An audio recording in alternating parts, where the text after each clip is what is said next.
से इस वक्त की बड़ी खबर, इंडिगो की फ्लाइट 6E133 को बम की धमकी मिली। फ्लाइट को मिली बम से उड़ाने की धमकी। पुणे जोधपुर की ये फ्लाइट है। जोधपुर एयरपोर्ट पर फ्लाइट को सेफली लैंड किया गया है। एयरपोर्ट पर विमान की तलाशी ली जाएगी। जोधपुर एयरपोर्ट पर फ्लाइट को आइसोलेशन वे पर ले जाया गया है। यात्रियों के सामान की और फ्लाइट की सघनता से जांच होगी और दोपहर 1:07 पर एयरपोर्ट पर ये फ्लाइट लैंड हुई थी। तस्वीरें आपके सामने। जी राजस्थान सबसे पहले आपको वो तस्वीरें दिखा रहा है, क्योंकि जब ये धमकी मिली उसके बाद इस फ्लाइट को लैंड करवाया गया और fire brigade, dog squad, police प्रशासन एयरपोर्ट पर मौजूद है। जी राजस्थान पर ये तस्वीरें जोधपुर से आपको दिखा रहे हैं। सबसे पहले ये तस्वीरें आपके सामने हैं जहां ये तमाम जो टीम है, डॉग स्क्वाड है, फायर ब्रिगेड है, वो पहुंच चुका है। सघन तलाशी ली जा रही है और जो आइसोलेशन वे है वहां पर उस फ्लाइट को रखा गया है। स्वाभाविक सी बात है, यात्रियों को यहां से हटाया गया होगा, सामान की चेकिंग की जा रही होगी। लेकिन एक और बड़ा मुद्दा ये खड़ा होता है कि आखिर क्या वजह है कि लगातार एक हफ्ते से और कई दिनों से इस तरह की धमकी भरी कॉल हो या फिर सोशल मीडिया के माध्यम से हो या टिश्यू पेपर लिखकर मिलना हो, धमकी मिल रही है और इन्हीं धमकियों को रोकने की अब कवायद करनी होगी। बहुत गंभीरता से इसको लेना होगा फिलहाल, क्योंकि धमकी एक बार फिर से आज मिली है, जोधपुर में मिली है, फ्लाइट को मिली है। इंडिगो की ये फ्लाइट है और ये फ्लाइट जा रही थी, ये जो फ्लाइट है वो 6E133 है, जो पुणे जोधपुर की फ्लाइट है। अब उस फ्लाइट को धमकी मिली तो उसको भी आइसोलेशन वे पे रखा गया है। तमाम यहाँ पर टीम मौजूद है। राकेश हमारे सहयोगी फोन लाइन पर जुड़ गए हैं। राकेश, जानकारी दीजिए। जी राजस्थान ये तस्वीरें दिखा रहा है सबसे पहले, जहां तमाम टीम, प्रशासन, अमला पहुंच चुका है।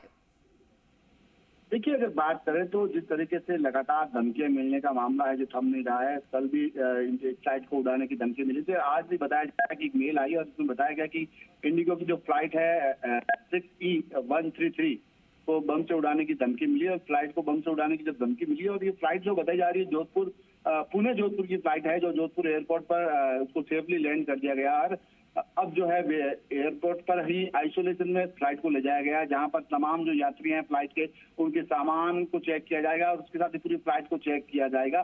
Fire brigade, dog squad, ERT, police प्रशासन, जिला प्रशासन, उसके साथ STRF और ERT की जो टीमें हैं वो तमाम टीमें वहां मौके पर पहुंच गई और पहुंचने के साथ ही तमाम जितने भी इस फ्लाइट के यात्री हैं उनके सामान की जो है सघनता से जांच की जा रही। साथ में पूरी फ्लाइट को जो है आइसोलेशन में रखकर वहां पर उस फ्लाइट की भी जांच की जा रही, क्योंकि जिस तरीके से मेल पर धमकी मिलने की बात सामने आ रही तो इसको लेकर प्रशासन जो है, एयरपोर्ट प्रशासन है, वो काफी मुस्तैद था और उन्होंने तत्काल प्रभाव से फ्लाइट को सेफली लैंड कराने के साथ इस पूरी फ्लाइट की जांच करना जो शुरू कर दिया, क्योंकि यात्रियों की सुरक्षा का जिम्मा होने के साथ साथ जो विश्वसनीयता बनी हुई है एयर इंडिया की बात करें या एयरपोर्ट की बात करें तो निश्चित रूप से प्रशासन पूरा है जो मुस्तैद है। राकेश, ये जो फ्लाइट है पुणे जोधपुर की फ्लाइट है, क्या पुणे से ये फ्लाइट आ रही थी या जोधपुर से जा रही थी, उस दौरान ये मेल मिला है?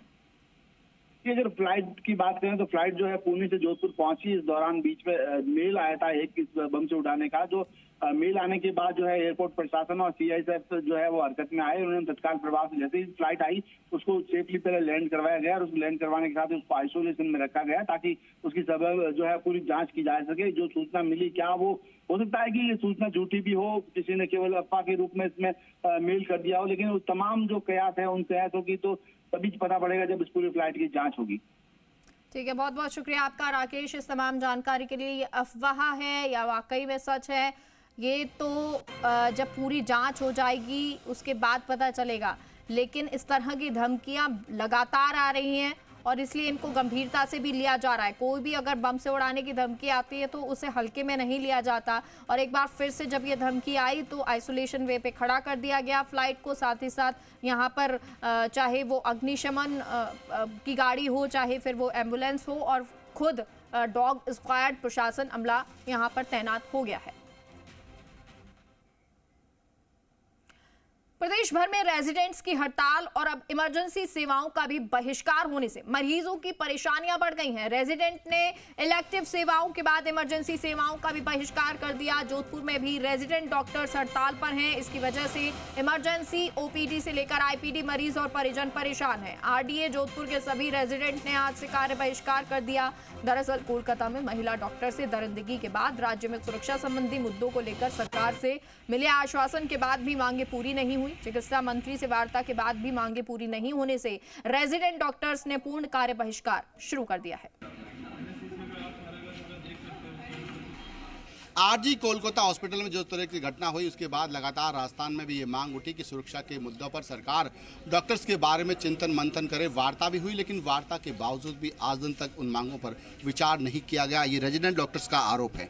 ऐसे में रेजिडेंट डॉक्टर्स ने पिछले 12 दिनों से जिस तरीके से कर्मिक अनशन किया, उसके बावजूद जो फर्क नहीं पड़ा, तो आज से संपूर्ण राजस्थान में इन्होंने एक बार फिर से स्ट्राइक शुरू कर दी। क्या मांगे हैं आपकी इन स्ट्राइकों को लेकर?